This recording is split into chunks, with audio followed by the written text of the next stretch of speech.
Seguimos entonces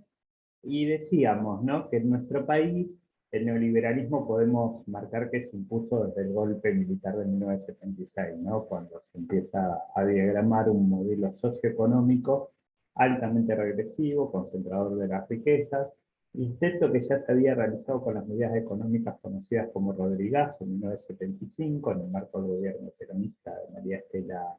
Isabel Martínez de Perón, pero que la enorme reacción popular lo había derrotado, y justamente ahí queda planteada que la única posibilidad de implantar una doctrina como la neoliberal en un país con la historia de lucha obrera que tiene Argentina, era a través de una dictadura militar con los niveles de terrorismo de Estado, de represión terrible que instauró la última dictadura militar. Dentro de ese proyecto, entonces, los militares se encargaron durante la dictadura de imponerlo en el plano directamente físico y militar, eliminando a casi toda una generación de cuadros populares que se oponían a esta política y que luchaban por una sociedad distinta. Con eso van a sentar las bases que fueron indispensables para que los siguientes gobiernos constitucionales eh, pudieran imponer y profundizar ese modelo, especialmente realizado esto por Menem durante los años 90. Hasta 1999 Argentina todavía se mostraba como algo supuestamente excepcional, donde el neoliberalismo parecía haber tenido relativo éxito, especialmente a partir de haber superado la inflación durante esos años, manteniendo el 1 a 1 con el dólar por 10 años y con un supuesto crecimiento económico. Pero en verdad lo que había era un aumento muy grande del desempleo, un incremento enorme de la concentración de la riqueza y de la desigualdad económica, y ese espejismo del 1 a 1 y de sostener una inflación muy baja, se hacía en base al endeudamiento permanente del país y a que el país en realidad vendió todos sus recursos. Es como si ustedes en una casa dijesen, a qué bien nos va económicamente, pero van vendiendo día a día todo lo que tenían hasta quedarse sin siquiera la ropa, ¿no? En realidad no era que les iba bien, sino que estaban vendiendo todos sus ahorros a un precio vil, además, en general. Y esto terminó de estallar durante el gobierno de la Rúa, cuando se vio que ese modelo ya no tenía ningún apoyo social entre los sectores populares. Por cualquier cosa, digo los años, ¿no?, porque en una de esas se les escapan. Del 76 al 83 fue la última dictadura militar, del 83 al 89 gobernó Alfonsín, del 89 al 99 Carlos Menem tuvo una reelección, ¿no? Antes, hasta el año 95, los periodos electorales, los periodos presidenciales eran de 6 años. En el 94 hay una reforma constitucional negociada entre el peronismo y el radicalismo, entre Carlos Menem y Raúl Alfonsín. En esa reforma electoral, bueno, se negocian varias cosas, entre ellas la posibilidad de la reelección para Menem, o sea, para cualquier presidente, pero en particular para Menem, que era el presidente en ese momento, pero se modifican el periodo presidencial de 6 a 4 años. Y además, y por eso apoya el radicalismo, se aumenta un senador por provincia, lo cual le aseguraba al radicalismo meter un senador al menos por la minoría. Es una negociación también escandalosa, patética, porque bueno, pero parte de la realidad de la historia de nuestro país, especialmente en esos muy tristes años 90, ¿no?, donde la mayoría de nuestra sociedad eh, empezó a vivir mejor, peor, perdón, empezó a vivir claramente peor.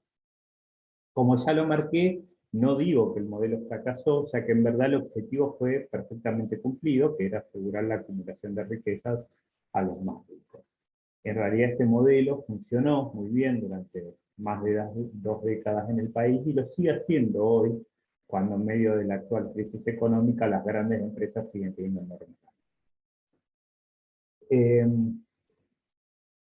La deuda eterna es uno de los factores que permanentemente limitan nuestra soberanía política y económica, y es una forma de asegurar la apropiación que los países centrales realizan de nuestras riquezas.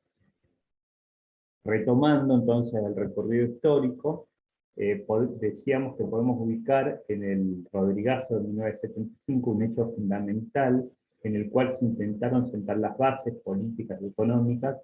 para romper con el proyecto de capitalismo industrial dependiente, que era la base de la mayoría de los gobiernos desde la década del 30. Desde ese momento, el capital financiero va a tomar las riendas de la política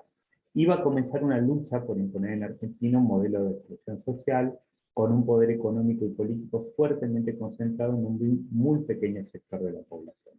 Desde el 76 por la fuerza y desde el 82 a partir de la derrota en Malvinas o del 83 con el recambio constitucional, buscando el paraguas de la legalidad, comienza el definitivo quiebre de la alianza de clases que había sustentado el modelo industrialista.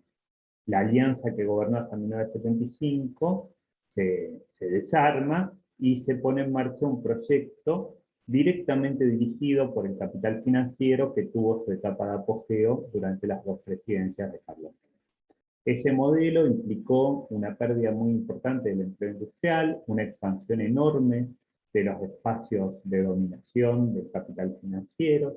la pérdida de históricas conquistas sociales para las mayorías populares, la transformación de los cuadros políticos de la burguesía en funcionarios directos del capital monopólico y de las grandes empresas, siendo que muchos de los mayores figuras políticas son directamente lobistas o cuadros políticos de empresas determinadas, y un nivel de miseria y de pauperización, de empobrecimiento de la población cada vez más importante, que bueno, que además genera un aumento de la inseguridad, un aumento de la delincuencia, eh, un aumento de la desnutrición, y cosas realmente gravísimas a todo nivel de nuestra sociedad. Bueno, esto se puede ver en distintos datos, como la redistribución regresiva del ingreso, la concentración de la riqueza. Y en definitiva, durante el gobierno menemista se da una fase muy activa de apropiación monopólica de todas las instancias del Estado, no solo en el control de sus principales empresas a través de la privatización, sino en todas las áreas de su injerencia, como la salud, la educación, los impuestos, la infraestructura, etc. De esa manera se configura un Estado totalmente compenetrado con la política económica de las grandes empresas, que llevaría a niveles cada vez peores a la mayoría de la población. La crisis de México en 1994 empezó a mostrar el agotamiento de la estrategia neoliberal, pero en nuestro país todavía quedaban grandes negocios por hacer, fundamentalmente la privatización de YPF que se realizó durante ese año y en 1995. YPF era una empresa monumental, extraordinaria, y bueno, se desguazó en muchos años.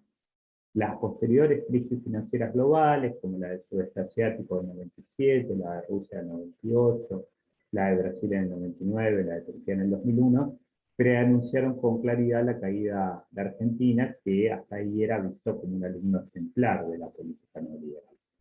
Se llegó entonces a la crisis del 2001, donde si bien no hubo un cambio total del modelo y menos aún del sistema, sí se enmarca una etapa de abierta impugnación popular a las herramientas de dominación que la burguesía había impuesto en Argentina desde 1976 y al modelo social que generó. Por la misma lógica capitalista que demanda niveles cada vez mayores de acumulación y centralización, las políticas seguidas ante la crisis implicaron otra vuelta de tuerca en la concentración de riquezas. Ahí se destaca la expropiación directa de los recursos de inmensos sectores de la pequeña burguesía y la ruptura lisa y llana de casi todos los contratos que supone la legalidad económica. Bueno, en el noreste de Chubut, en nuestra región en particular, esto impactó muy fuertemente, ¿no? Nuestra región había tenido un desarrollo industrial muy importante desde los años 50 y especialmente en los 60 y 70, a partir de un modelo industrializador, financiado y subsidiado por el Estado, que generó la instalación del parque industrial textil entre Leuda, Luar en Puerto Madryn, de las pesqueras en Madryn y Rawson, y eso se empezó a caer, excepto las pesqueras y Aluar, porque tienen dinámicas específicas, pero el parque textil se empezó a derrumbar desde finales de los 80 y especialmente en los años 90. Entonces, todo ese enorme crecimiento económico que se había dado en los años previos generó una situación muy difícil, porque era gente que ya vivía acá, que ya está instalada acá, que habitamos acá, que nacimos acá, que crecimos,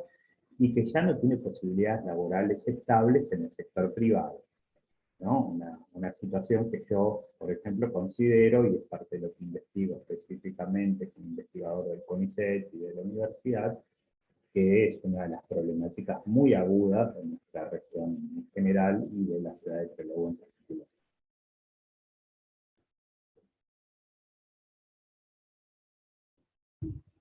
Ya para 1996 habían cerrado 36 de las 63 fábricas textiles instaladas en Chubut y el personal ocupado había caído de casi 8.000 en algún momento a solo 2.640. La situación más penosa se daba en Trelew, donde de 46 plantas instaladas en su parque industrial hacia 1970 habían cerrado 25,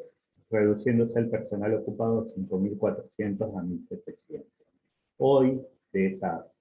20 y pico de fábricas que existían en el 96, deben haber en producción 2 o 3 como muchísimo, y no deben haber más de 400 trabajadores textiles en total. En ese marco, la capacidad para negociar sus condiciones laborales de los trabajadores se redujo, al igual que el poder de las organizaciones gremiales. La AOT, la Asociación Obrera Textil, hasta los años 80 era una organización poderosísima en nuestra región, y su capacidad cayó casi totalmente. En algunos casos hubo conflictos laborales por los cierres, las caídas, las suspensiones de las fábricas, por los fraudes laborales también, que generaron muchos de los empresarios, pero la mayoría de los trabajadores dejados en la calle fueron aceptando la situación con relativa pasividad, especialmente en los primeros años de los 90. La precarización laboral se fue acentuando, la desocupación fue aumentando, y contra eso fue que la mayor forma de rebelión que surgió a fines de los años 90 fueron los movimientos de desocupados, que todavía hoy, también denominados a veces movimientos piqueteros, siguen siendo un actor muy relevante, especialmente en las barriadas populares, en los barrios más pobres de nuestra ciudad y de nuestra región, organizando proyectos productivos, proyectos comunitarios, y tratando al menos de sostener a ese sector de la población que el neoliberalismo arroja a una vida cada vez peor. Bueno, y para finalizar, yo en la clase que les propusimos para leer, les dejamos algunos datos sobre los niveles de desigualdad social abismales que existen en el capitalismo actual, ¿no? Y ahí retomábamos esta diferencia entre los liberales clásicos, que planteaban que la desigualdad social debía tratar de reducirse, con los neoliberales, que plantean que la desigualdad debe acentuarse y que es, como ya lo decíamos en la primera parte de la clase, un valor positivo. Y esos niveles de desigualdad llegan a cuestiones, a situaciones aberrantes, absolutamente absurdas, como que para 2015, y esto se ha seguido acentuando en estos años, y se ha acentuado mucho durante la actual pandemia, el 1% más rico de la población mundial posee más riqueza, concentra más riqueza que el resto del planeta. O sea, el 1% de la humanidad controla más riqueza, más recursos, que el 99% restante. Una cosa aberrante y absurda, porque esto quiere decir que hay mucha gente, muchísima gente con hambre en el mundo, mientras otros tienen una cantidad de dinero guardada en el banco que jamás la van a consumir, porque por más ricos que sean, la noticia que siempre habría que darle a esos enfermos, los que para mí son enfermos, son acumuladores compulsivos, es que no la van a poder gastar, que se van a morir igual, se van a morir igual. Somos seres hechos destinados a morirnos, destinados a tener una vida corta y a morir, y no tiene sentido acumular riqueza, especialmente no tiene sentido cuando esa riqueza significa que otros mueran por no tener sentido. Aún dentro de ese 1% hay una enorme concentración. Para 2017, 8 personas, 8 varones, acumulaban la misma riqueza que 3.600 millones de personas, o sea, la mitad de la humanidad. Bueno, hay un montón de datos más ahí que pueden ir viendo, pero donde uno de los datos muy tremendos es que esa gente con ese nivel de riqueza se transforman en verdaderos dueños del mundo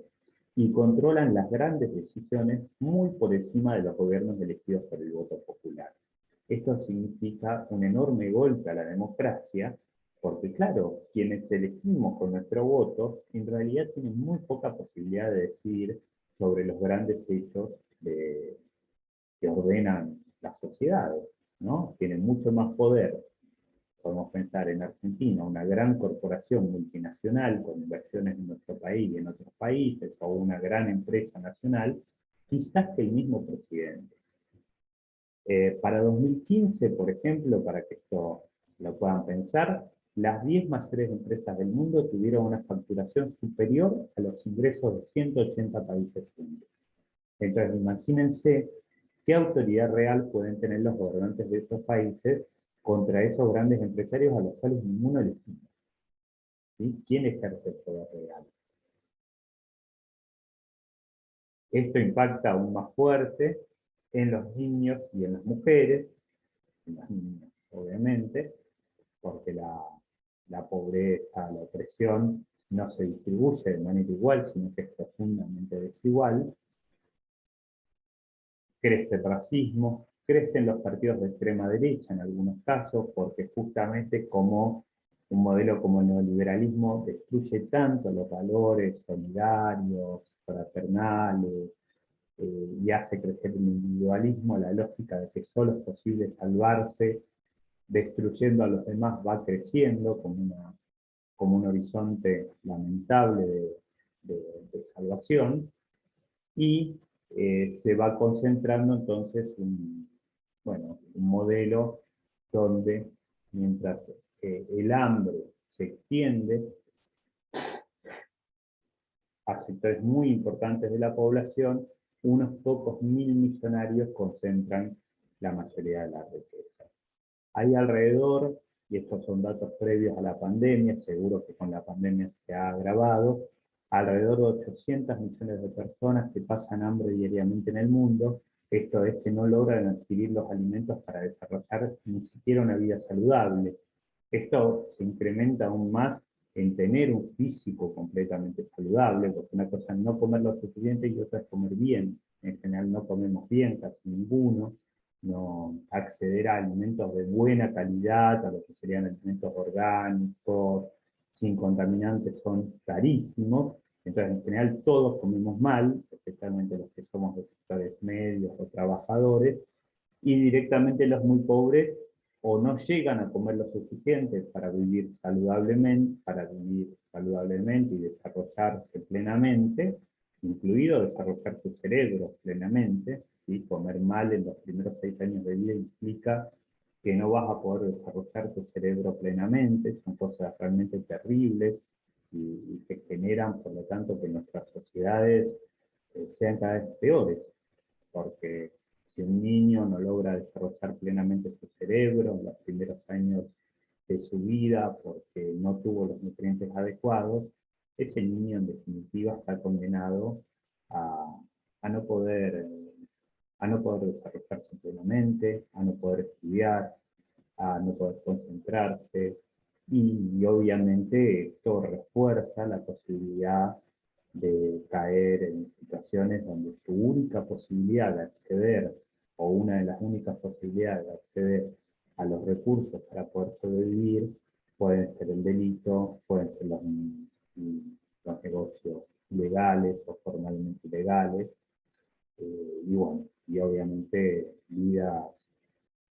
muy oscuras, muy tristes, y que generan situaciones gravísimas en términos sociales, ¿no? Repito, esto lo sufre más del 10% de la humanidad, una de cada 10 personas. Y casi la totalidad de quienes padecen hambre habitan en países dependientes como el nuestro, donde el 13% de la población evidencia síntomas de desnutrición. Asia, África y América Latina son los continentes que más sufren esta consecuencia de la acumulación capitalista, y por ejemplo en el África subsahariana directamente el hambre es una epidemia. Una de cada 4 personas padece una situación de desnutrición de media a grave.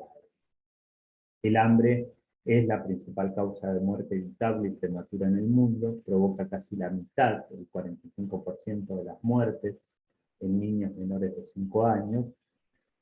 Y el Programa Mundial de Alimentos, que no es una organización comunista ni nada por el estilo, sino que es una organización de la